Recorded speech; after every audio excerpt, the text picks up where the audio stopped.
നമസ്കാരം. കേരള വിഷൻ ന്യൂസിൽ ഇനി മധ്യാഹ്ന വാർത്തയാണ്. വാർത്തകൾ തത്സമയം യൂട്യൂബിൽ കാണാൻ കേരള വിഷൻ ന്യൂസ് 24/7 സന്ദർശിക്കുക.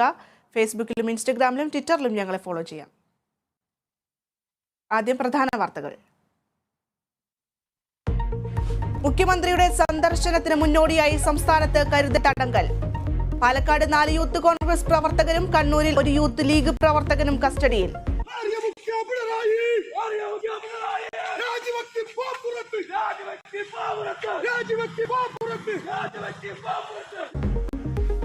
അനധികൃതമായ കരുതൽ തടങ്കലിനെതിരെ നിയമ നടപടി ആലോചിക്കുമെന്ന പ്രതിപക്ഷ നേതാവ്.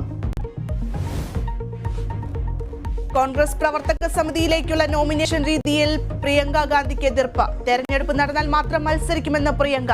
തന്നെ നോമിനേറ്റ് ചെയ്താൽ വേണ്ടെന്ന് പറയില്ലെന്ന് ശശി തരൂർ. രാജ്യത്തെ 10 അതീവ സുരക്ഷാ മേഖലയിൽ കൊച്ചി. കുണ്ടന്നൂർ മുതൽ MG റോഡ് വരെ സുരക്ഷാ മേഖലയിൽ പട്ടിക പുറത്തുവിട്ട് കേന്ദ്ര ആഭ്യന്തര മന്ത്രാലയം.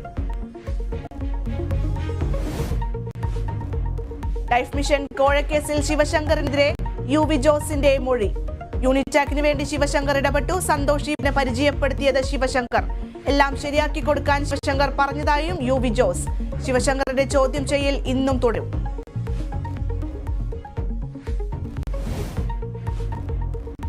ആകാശ് തില്ലങ്കേരിയെ പിന്തുണയ്ക്കുന്നവർക്ക് താക്കീതുമായി CPM. പിന്തുണയ്ക്കുന്നവർ പാർട്ടിയിൽ ഉണ്ടാകില്ലെന്ന മുന്നറിയിപ്പ്. ഏറ്റുമുട്ടലില്ലെന്ന് നേതൃത്വത്തെ അറിയിച്ച് ആകാശ് തില്ലങ്കേരി.